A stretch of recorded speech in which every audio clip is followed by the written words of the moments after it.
সবাইকে স্বাগত জানাই আজকের ক্লাসে। আজকে আমরা যে বিষয়টা নিয়ে আলোচনা করব সেটা ক্লাস 12-এর প্রথম চ্যাপ্টার ইলেকট্রোস্ট্যাট, তার অন্তর্গত।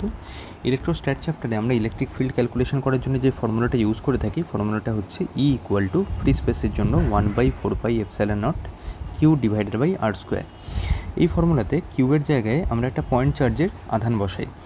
কিন্তু আজকে আমরা যেটা নিয়ে ডিসকাস করব সেটা হলো আধানটা যদি একটা পয়েন্টে কনসেন্ট্রেটেড না থেকে একটা বডির ওপর ডিস্ট্রিবিউটেড থাকে, তাহলে সেই ক্ষেত্রে ইলেকট্রিক ফিল্ড কীভাবে ক্যালকুলেটেড হবে।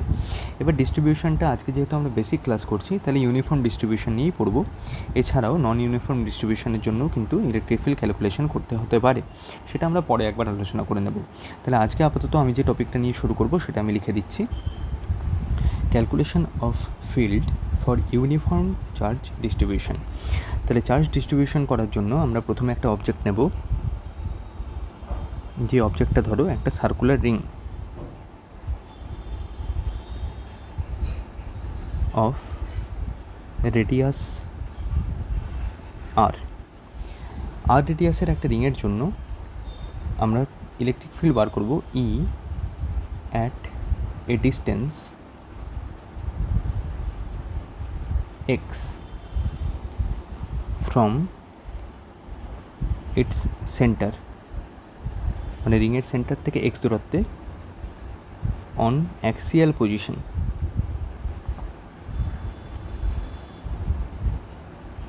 মানে অ্যাক্সিসের ওপর একটা পয়েন্টে। তাহলে তার ছবিটা দেখতে কীরকম হবে, ছবিটা আমি আঁকার চেষ্টা করছি। রিংটাকে আমরা সাইড ভিউ দিয়ে যদি দেখি তাহলে দেখতে হবে খানিকটা এরকম। যে রিংয়ের রেডিয়াসটা আমি এখানে মার্ক করে দেব, রেডিয়াস হচ্ছে স্মলার, এবং অ্যাক্সিস থেকে তার ডিস্টেন্স, মানে সেন্টার থেকে অ্যাক্সিস বরাবর তার যে ডিস্টেন্স এই লাইন বরাবর, সেটা আমি ধরে নিচ্ছি x। এইখানে আমাদের টার্গেট পয়েন্ট এক্সিস্ট করছে, এই পয়েন্টটাকে আমি y নাম দিচ্ছি। ধরো এই যে রিংটা দেখতে পাচ্ছ, সেই রিংয়ের ওপরে total Q amount of charge আছে। টোটাল চার্জ কিউ লিখে দিচ্ছি, total charge equal to Q. তার জন্য আমরা এই ওয়াই টার্গেট পয়েন্টে নেট ফিল্ড বার করব। তো সেটা বার করার জন্য একটু খেয়াল করে দেখো, ই এর যে বেসিক ফর্মুলাটা হয় E = ফ্রি স্পেসের জন্য 1/4πε0 Q/r²। কিন্তু এইখানে এই যে কিউ চার্জটা, সেটা তো আর একটা পয়েন্টে নেই, সেটা গোটা রিংটা জুড়ে ডিস্ট্রিবিউটেড আছে। তাহলে রিংয়ের ওপর প্রত্যেকটা পয়েন্ট চার্জের জন্য যদি আমি ওয়াই পয়েন্টে কন্ট্রিবিউশন বার করি, এরকম তো ইনফাইনাইট নাম্বার অফ পয়েন্টস চলে আসবে। তাহলে এতগুলো পয়েন্টের জন্য ক্যালকুলেশন না করে আমরা ছোট্ট ছোট্ট ডিকিউ কিছু পরিমাণ চার্জ ধরে নিয়ে তার জন্য ক্যালকুলেশন করব। তাহলে প্রথমে রিংয়ের ওপরে আমরা একটা ছোট্ট দৈর্ঘ্য ধরলাম, যেখানে ধরো ডিকিউ অ্যামাউন্ট অফ চার্জ আছে।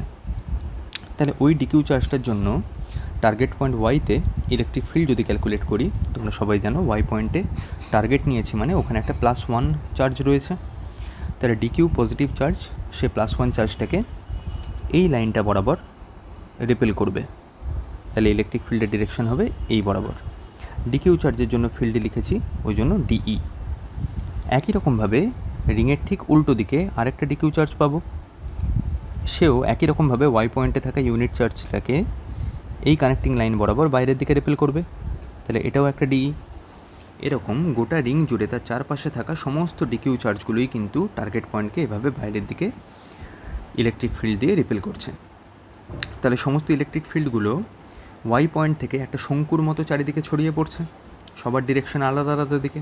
তাহলে নেট ফিল্ড বার করতে হলে কী করতে হবে, একমাত্র একটাই উপায়, সমস্ত ফিল্ডগুলোকে কম্পোনেন্ট ডিভিশন করতে হবে। তাহলে এই ক্ষেত্রে আমরা এই অ্যাঙ্গেলটাকে যদি থিটা ধরে নিই, সিমেট্রি থেকে বলতে পারি নিচের লোয়ার অ্যাঙ্গেলটাও হবে থিটা। ওপরের যে ডিই ভেক্টরটা দেখতে পাচ্ছি ডিই, তাকে আমি যদি দুটো কম্পোনেন্টে ভাগ করি, একটা হরাইজন্টাল আর একটা ভার্টিক্যাল, বিপ্রতিপ অ্যাঙ্গেল হিসেবে এটাও থিটা। তাহলে হরিজন্টাল কম্পোনেন্ট হবে ডিই কস থিটা আর ভার্টিক্যাল কম্পোনেন্ট হবে ডিই সাইন থিটা। একই রকমভাবে নিচে যে ডিইটা আছে তার জন্য দুটো কম্পোনেন্ট, একটা যাবে হরিজন্টাল আর একটা ভার্টিক্যাল। ভার্টিক্যাল কম্পোনেন্টে একই রকমভাবে ডিই সাইন থিটা এবং হরিজন্টাল কম্পোনেন্ট হবে ডিই কস থিটা। তার মানে আগের ডিই কস থিটার সঙ্গে ওই ডিই কস থিটাটা অ্যাড হয়ে যাবে। এইভাবে চারিদিকে যতগুলো পয়েন্ট আমি নেব রিংয়ের ওপরে, যতগুলোই ডিকিউ নাও না কেন, সব কটার জন্য ডিইর ডিরেকশন দিয়ে আমি যদি কম্পোনেন্ট ডিভিশন করি, ডিই সাইন থিটাগুলো ছবি অনুযায়ী বুঝতেই পারছো পরস্পরকে ক্যান্সেল আউট করে দেবে। তাহলে আলটিমেটলি ওয়াই পয়েন্টে নেট ফিল্ড বলতে কোন পার্টটা আমরা এক্সিস্ট করতে দেখতে পাবো? ডিই কস থিটাকে। তার মানে সমস্ত ডিই কস থিটাগুলো অ্যাড হতে থাকবে। তাহলে আমি ওখানে একটা সাম চিহ্ন দিয়ে দিতে পারি। এখান থেকে কি বোঝা গেল? ওয়াই পয়েন্টে নেট ফিল্ড ক্যালকুলেট করতে হলে আমাকে সবকটা ডিই কস থিটার সাম নিতে হবে। যেহেতু রিংয়ের ওপরে ডিকিউ পয়েন্ট অসংখ্য রয়েছে, তাই সেগুলোর সাম নেওয়াকে আমরা ইন্টিগ্রেশনের ফর্মে রিপ্রেজেন্ট করতেই পারি। তাহলে আমি কি লিখবো এক্ষেত্রে? না, ওয়াই পয়েন্টে net field E equal to integration over dE cos theta. Okay, ডিইর ফর্মুলা লিখতে হবে সবার আগে। বেসিক হিন্ট তোমরা এখান থেকে দেখতে পাচ্ছ, এটা ই এর formula, basic mother equation.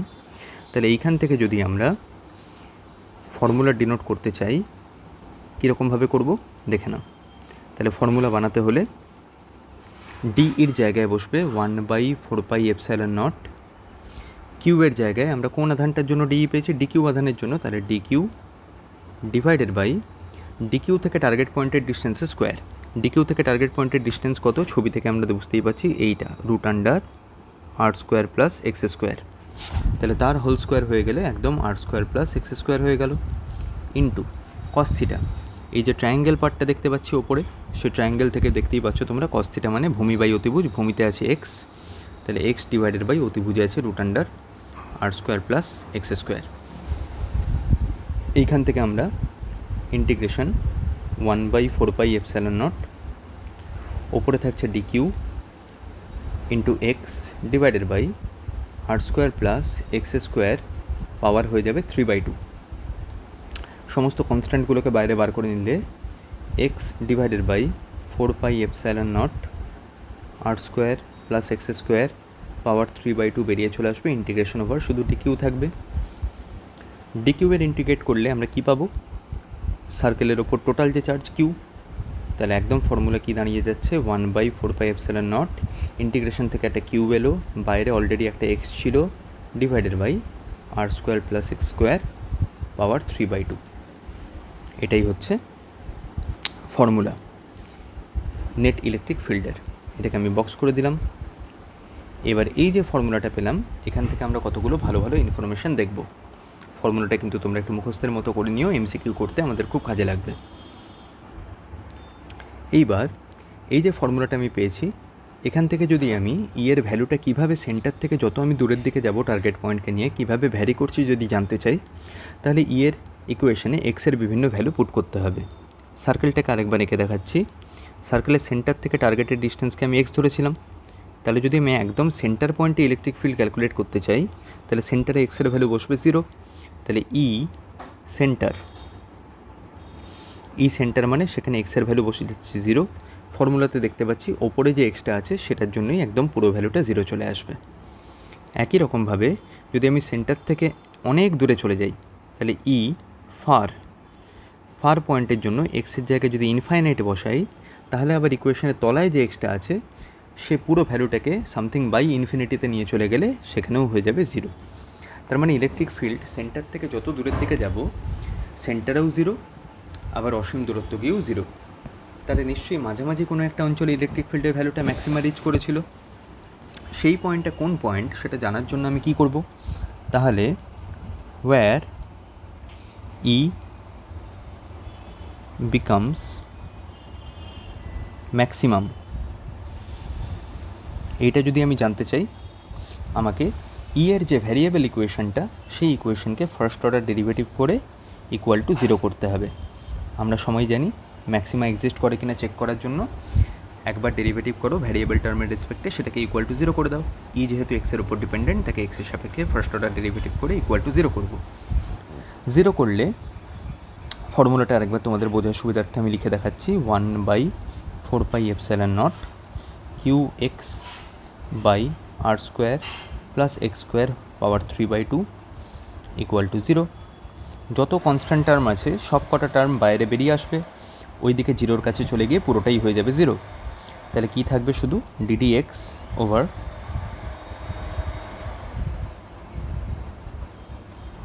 Power 3/2 equal to 0। এইটাকে যদি আমি ডিফারেন্সিয়েট করি, ডিফারেন্সিয়েট করলে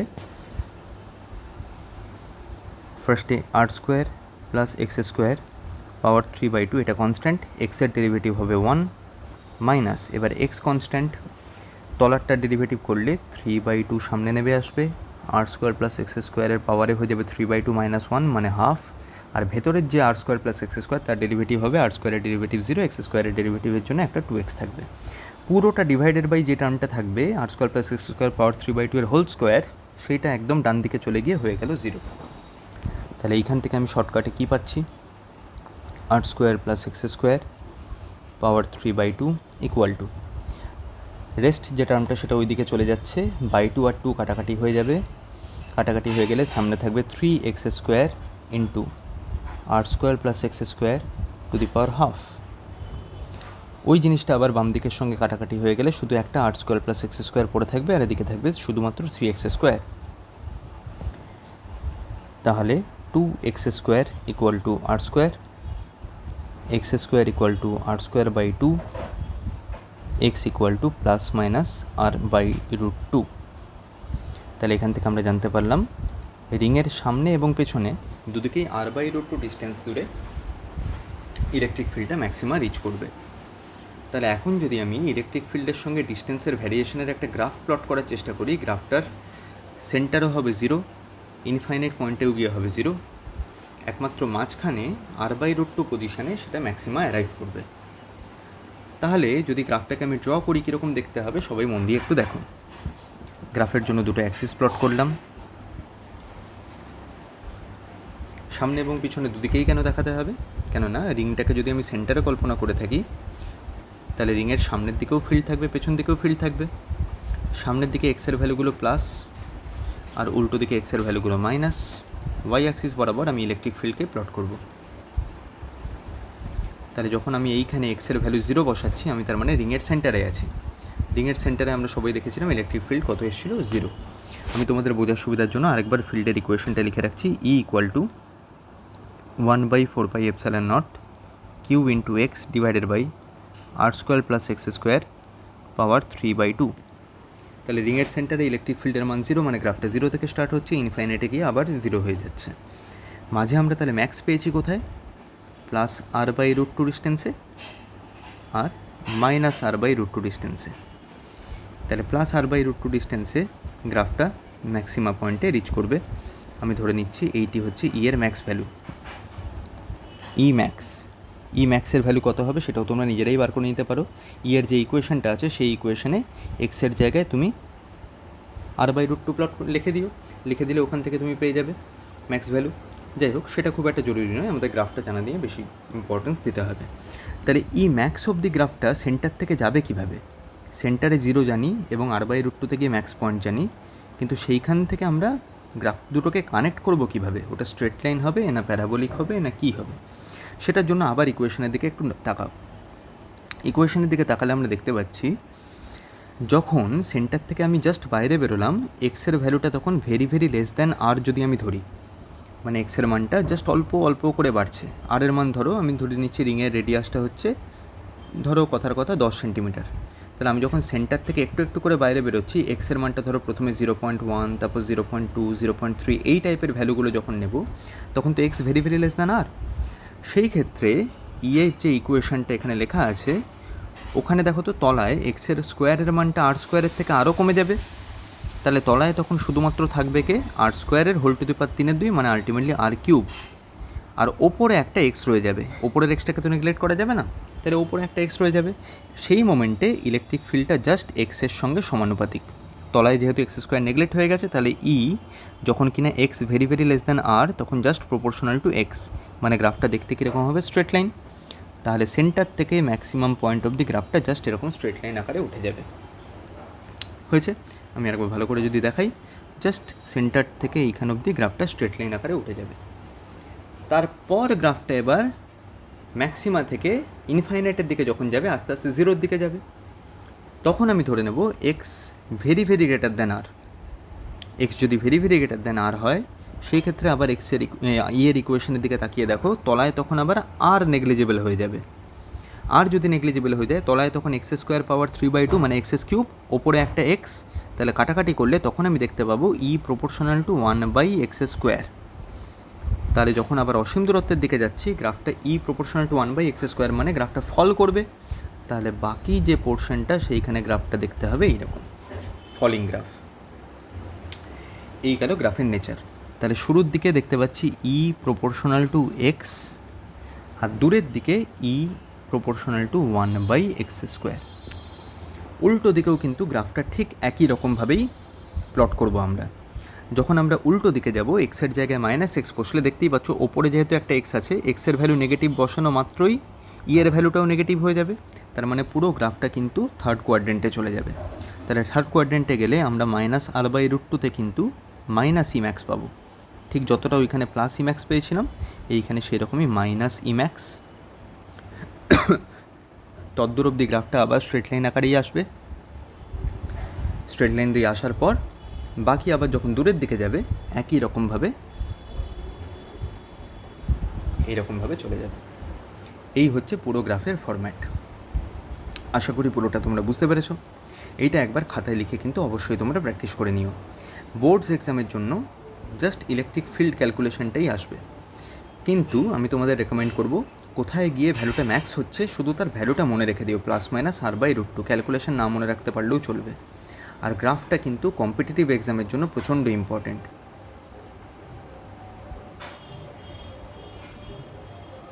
ঠিক আছে, আবার দেখা হবে পরের ভিডিওতে, ততক্ষণ প্র্যাকটিস চালিয়ে যাও।